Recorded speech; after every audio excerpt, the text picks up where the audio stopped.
Uganda last conducted LC1 and LC2 elections in 2001, meaning that the mandate of these leaders expired way back in 2006. Since then, the Electoral Commission has not held any elections for these positions. Some areas retained former leaders, while others informally decided who would lead the villages. While the purported LCs have played a critical role in preserving security and maintaining a semblance of governmentality at village and parish level, their constitutionality remains questionable, especially after the 2007 constitutional ruling, and will need to be addressed forthwith. But the leadership is simply de facto and not de jure. It is not a leadership constituted in accordance with the law. It violates both the Constitution and the Local Governments Act and other branches of administrative law because they are not clothed with any powers under the law, so they cannot take any binding decisions. Nevertheless, today LCs have inevitably succeeded in sustaining authorized authority and using it to preserve power over the minds of the locals. Ruth Kaliasubula is one of those and is currently holding the local council chairperson seat for Lunguja Parish, Lubaga Division in Kampala, now for more than 15 years. Kaliasubula says that she governs more than 60,000 people, including those from neighboring villages, since their LCs either died or others decided to retire.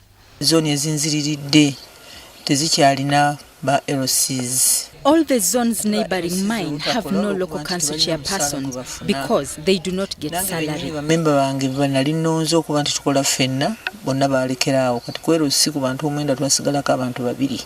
According to her, this job has not been a bed of roses as she has had to encounter several challenges over the years. Kulwenyo ku bukulembeze bukufuukira okubeera omuntu omubi. Being in leadership for so long is always a problem. People are tired of me. Naye kati emyaka 5 gino ofunye okusoomoozebwa abantu banvuma bangamba ye lwaki tovaako. Her woes are not any different from those of the LC5 chairperson for Wakiso district, Matia Rwangabwanika, who has had to weather the storm to ensure service delivery even at village level. With a population of more than 1.3 million people and 12 administrative units, Matia Rwangabwanika says the absence of local councils has caused immense problems for the district over the past years. Then when it comes to monitoring and evaluation, of course, it's now common information that in every financial quarter, government is cutting our budgets, in that we no longer have resources to reach everywhere. For instance, in Wakiso district, I have more than 21 sub-counties, meaning that I have thousands of villages of LC1s. So actually, I cannot monitor every government project in every village because resources are not there, leave alone that time and otherwise. One example cited by the Wakiso district leader is that of Rosebud Flower Industry Development Expansion Program, currently a court matter that he says was ignited by a masquerading local council chairperson who sold off the shores of Lake Victoria in Lutembe. Court ruled that we maintain the status quo meanwhile they dispose of the case. But Sudid is still dumping maram in the wetland simply because there are no area local leaders to assist me in ensuring what the court said because there is a court case. In certain areas, because of the lack of LCs, crimes have reportedly gone high, with many people taking the law in their own hands. Even where LCs are present, they do not have the legal authority to carry out certain duties, for example, registering new residents as well as calling village meetings. There is rampant insecurity, and insecurity is caused by what? There are no local councils. People are migrating from villages to other villages with impunity. With all these complaints, one wonders why there is nothing being done to resolve the impasse. There are consultations between Ministry of Local Government, Ministry of Finance, Ministry of Justice and Constitutional Affairs together with the Electoral Commission to ensure that we get a better way, even if it means going back to Parliament and looking at this, but to get a better way of having these elections, but in an affordable manner.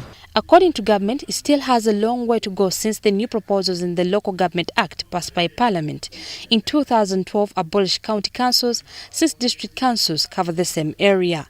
The Act further provides the transition of an electronic copy of the voters' register to registered political parties and organizations for purposes of local council elections.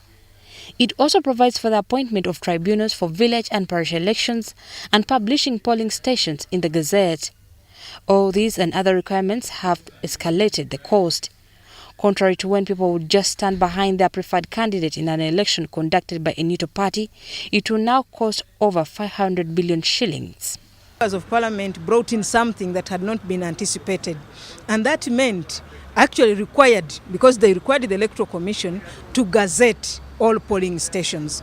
And when you talk about gazetting all polling stations, that means gazetting all LCs in the country. That means you are gazetting over 60,000 polling stations, which is very, very costly, because it is even more costly than the general election. For us, if we had that money, we would go out and organize these elections. But we are still on the objective of the amendments. Yeah? So it's a challenge. It is not us that are holding organization of these elections. No. If money was available, even tomorrow we would announce that we are going to have these elections. Now, to some sections of the public, it's lack of government will to conduct the elections that has created this gap. I don't buy the idea that the resources for elections are not there. It's the will. Because if you see, if there was government will to have elections, the elections would have been done. It is in our interest that we have local council leadership operational, because that's the unit. Actually, they are courts at that level. We also, it is a concern of government that some of these people are actually dead, that some of these people have migrated from one village to the other. As 2016 draws closer, most Ugandans are hoping by then government will be able to conduct the elections. Shamim Batalwa, WBS News, Kampala.